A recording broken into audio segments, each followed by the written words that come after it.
Hey guys, it's just me, Lance, again. So today in the news is really important news. More than 20 QCs in Victoria have put their name to an open letter to the government urging the proposed new laws to be rejected. Now, rightly so, it does appear that Dan's overstepped the mark on this one.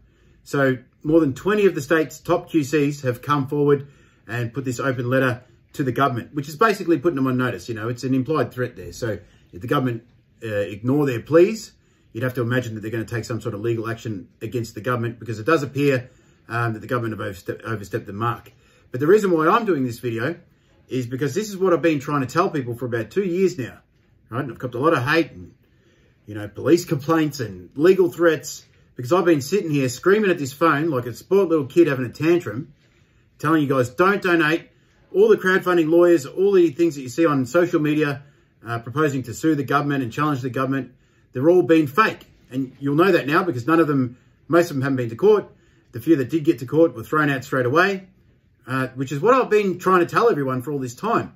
And one of the main things that if you've been watching my videos, you would have heard me say a million times that if any of these cases you see on social media from, you know, GMB, AFL, Advocate Me, all these different idiots on the internet, if any of their cases had any legal merit, the Victorian bar would stand up. That's what I've been sitting here trying to tell people, right?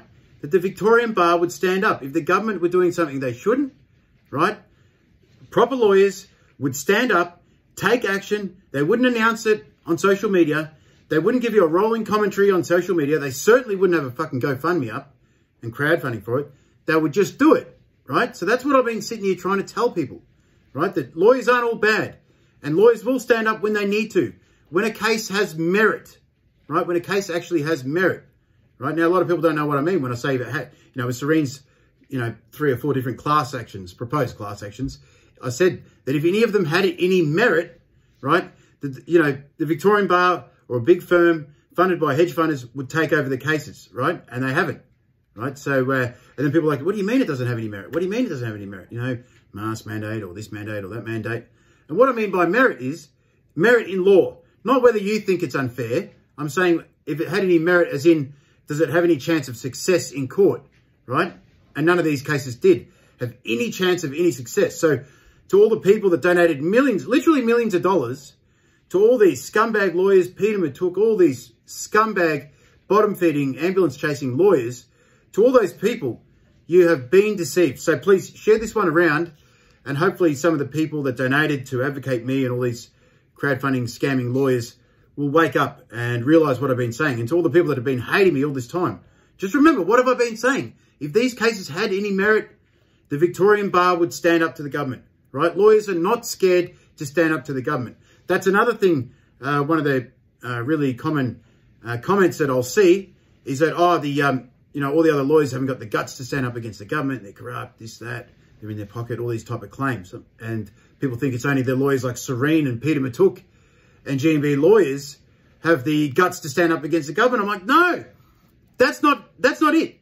That's not what's going on here. No, it's because they're the idiots and what they're standing up against has no merit, no chance of success. So that's why you're not hearing from proper lawyers, the real lawyers.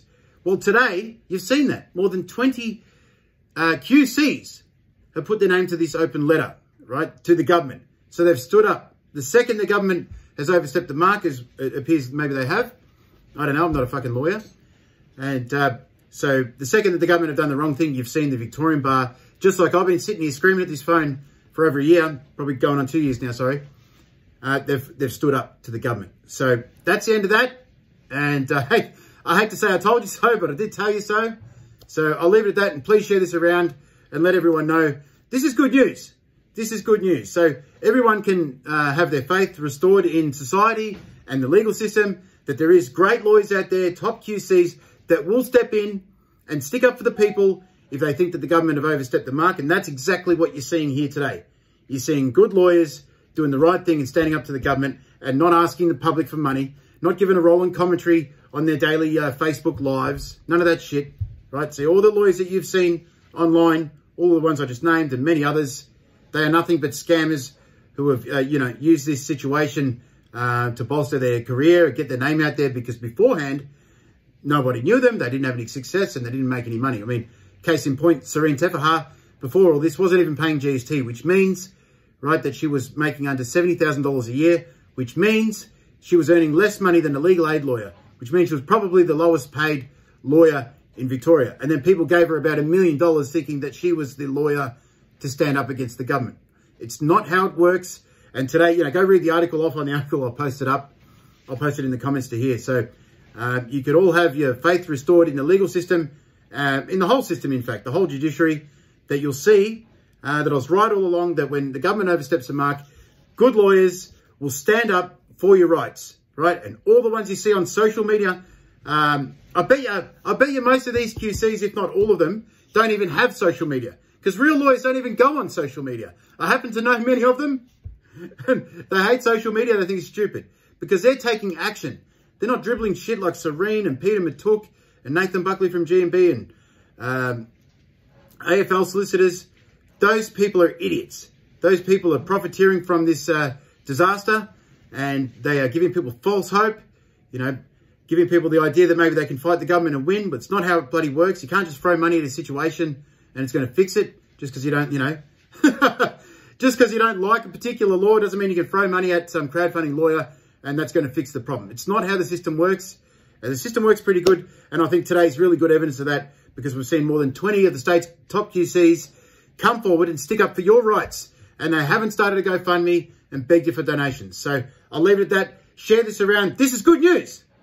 This is great news. This is great news, and you should restore your faith in lawyers and in the justice system. I'll leave it at that. See you guys.